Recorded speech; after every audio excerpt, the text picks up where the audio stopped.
విజయనగరం జిల్లా ఎస్కోట నియోజకవర్గ పరిధిలోని కొత్త వలస కస్తూర్బా గాంధీ గురుకుల పాఠశాలలో హాస్టల్లో భారీ అగ్ని ప్రమాదం చోటు చేసుకుంది. విద్యార్థులు ఎవరూ లేకపోవడంతో కూడా పెను ప్రమాదం తప్పింది.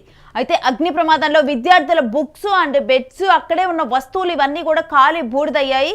ఇక స్టోర్ రూమ్ లో 280 పరుపులు కూడా దగ్ధమైపోయాయి. అగ్నిమాపక సిబ్బంది అక్కడికి చేరుకుని మంటలను అదుపులోకి తీసుకొచ్చారు.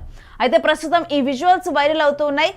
అయితే ఈ కస్తూర్బా గురుకుల పాఠశాలలో మాత్రం ప్రెసెంట్ అయితే ఈ హాస్టల్లో విద్యార్థులు లేరు. వాళ్ళు క్లాసెస్కి అటెండ్ అవడానికి బయటికి వెళ్ళారు కాబట్టి, స్కూల్లోకి వెళ్ళారు కాబట్టి పెను ప్రమాదం అయితే తప్పింది. అయితే అక్కడే ఉన్న వాళ్ళ వస్తువులు ఏవైతే ఉన్నాయో అవన్నీ కూడా కాలి బూడిదయ్యాయి. మరోవైపు స్టోర్ రూమ్లో ఉన్న పరుపులు కానీ అవన్నీ కూడా కాలి బూడిదైపోయిన దృశ్యాలు.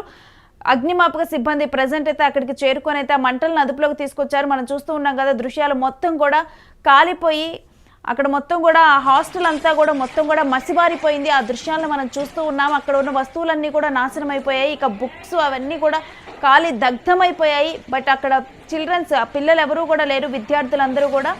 ఇక అందువల్ల కూడా అక్కడ ప్రజెంట్ అయితే ప్రాణ నష్టం ఏమీ జరగలేదు. దాంతోనైతే ఊపిరి పీల్చుకున్నారు. బట్ దీనివల్ల అయితే అగ్ని ప్రమాదం వల్ల అయితే పిల్లల బుక్స్ ఇవన్నీ కూడా ప్రజెంట్ కాలిపోయాయి.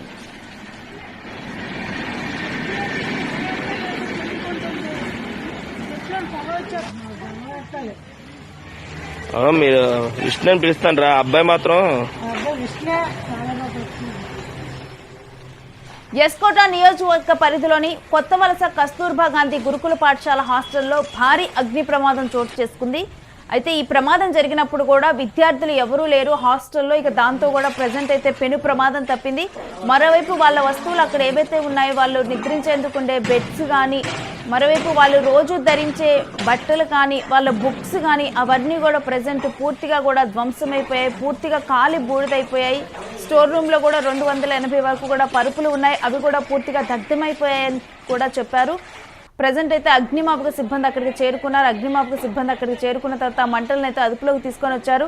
బట్ ఎట్టకేలకైతే అక్కడ స్టూడెంట్స్ ఎవరూ లేకపోవటం వల్ల అయితే ఏ ప్రాణ నష్టం కానీ జరగలేదు అని చెప్పైతే అక్కడ సిబ్బంది అంటూ ఉన్నారు.